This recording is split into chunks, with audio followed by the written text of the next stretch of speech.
This is Gary Stocker with College Viability. Let's go beyond the college brochure.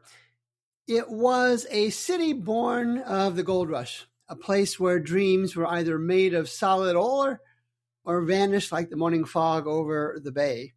And for over a century, the California College of the Arts was part of that dream.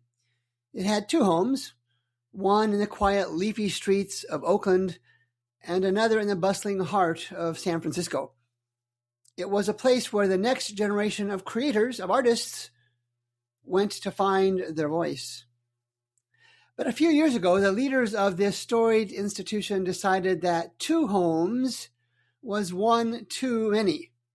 They decided it was time to put their artistic eggs in one very expensive basket.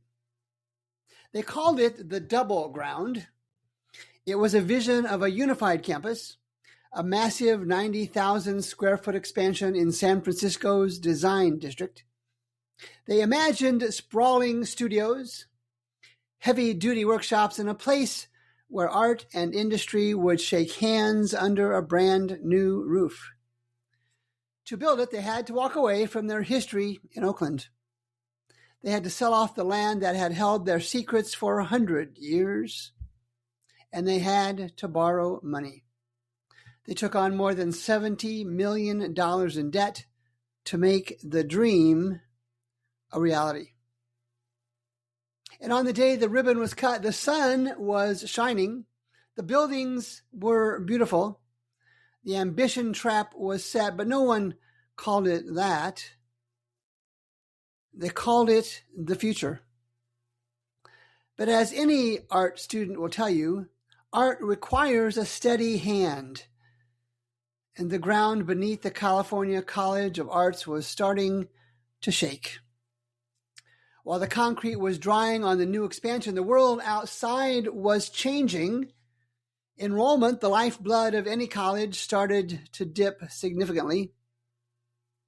The cost of living in San Francisco became a mountain that students couldn't climb, and that multi-million-dollar debt, it didn't care about artistic vision. It only cared about interest rates.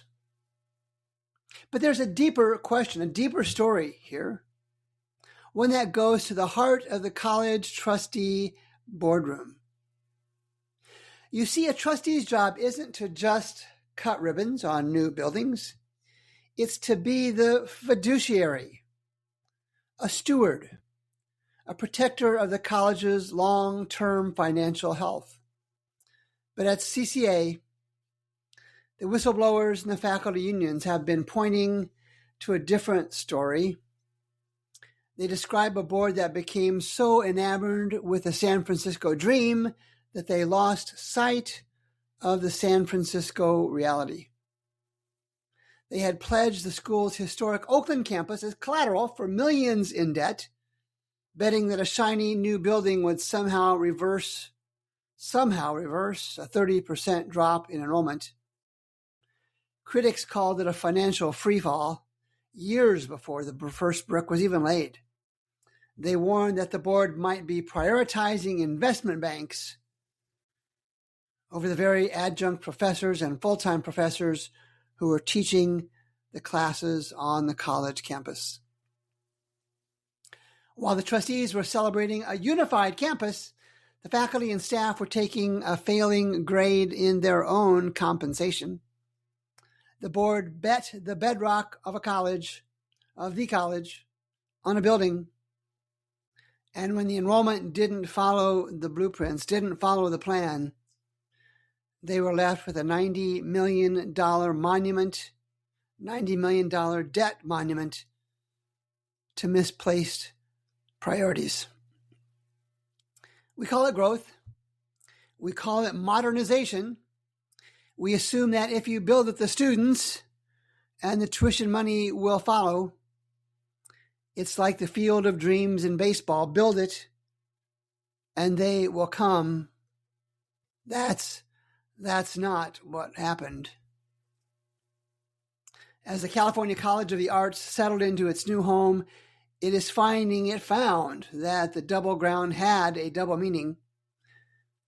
They had the space, they had the workshops, and they had the prestige, but they also had a deficit that kept growing and a mission that struggled to stay afloat in the very city it was built to celebrate. They wanted to bridge the gap between art and the future, but they did indeed find that in San Francisco, the most expensive masterpiece isn't the one hanging on the wall. It's the wall itself. CCA will soon have a new owner, Vanderbilt University out of Nashville, Tennessee. And now we have gone beyond the college brochure. I'm Gary Stocker with College Viability.